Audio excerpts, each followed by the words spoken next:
महाराष्ट्र के औरंगाबाद में नरेगांव के इलाके में कब्रिस्तान है और वो भी आधा एकड़ ही है जो पूरा भर गया है। 6 महीने पहले औरंगाबाद के कलेक्टर ने कहा हम आपको जगह देंगे, मगर आज तक जगह नहीं दी गई और लोग परेशान हैं। लोगों ने कहा अगर इन्हें कब्रिस्तान के लिए जगह नहीं दी गई तो एहतजाज में शिद्दत लाई जाएगी।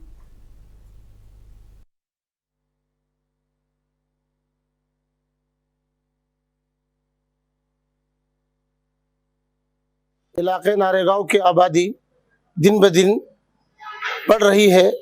यहाँ इस वक्त 70 से 80 हज़ार आबादी जो है बढ़ चुकी है। लोक संख्या दिन ब दिन बढ़ रही है और बढ़ती हुई आबादी के लिए यहाँ पर कब्रिस्तान का कोई नज़्म नहीं है। जो कब्रिस्तान था वो बहुत कम जगह में है और अभी दफनाने के लिए उसमें जगह बिल्कुल नहीं रही है।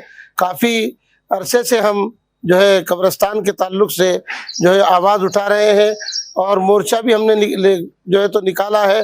तो हर मर्तबा हमको ये इत्मीनान और यकीन दिलाया गया कि आपको जो है जगह हम देंगे, मिल जाएंगी। और इस मर्तबा भी हमने इसी को लेकर जो है 1 अगस्त को जो है हम कब्रिस्तान की जगह की मांग के लिए मोर्चा निकालने के लिए हम 1 अगस्त के लिए 1 अगस्त 2025 बरोज़ जुमा को नारेगांव दरगाह मस्जिद से हम मोर्चा निकालेंगे।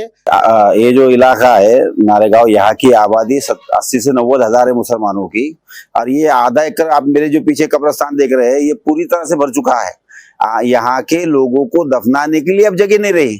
इसके लिए 4 बार हमने जनाजा मोर्चा उसके लिए निकाला है और कलेक्टर साहब को ये कहा है कि 1 अगस्त तक अगर आप जो जमीन हमको अलाउड कर दी गई है नारेगांव मुस्लिम कब्रिस्तान के लिए, वो अगर नहीं देते तो नारेगांव से कलेक्टर ऑफिस 25 हज़ार की तादाद में जनाजा मोर्चा हम लोग लेकर जाएंगे। ये तकरीबन 2 साल से नारेगांव कब्रिस्तान के लिए मुसलसल अलियार भाई की निगरानी में यहाँ के उलमा किराम जो है तो कब्रिस्तान की मांग कर रहे हैं कलेक्टर साहब से, और जो है तो जो हमारे कमिश्नर साहब हैं इनसे जो है तो बार बार मुलाकात की गई और ये जो है तो हर वक्त आश्वासन देते रहे कि तुमको 1 महीने के बाद देते, 15 दिन के बाद देते, ये करते वो करते।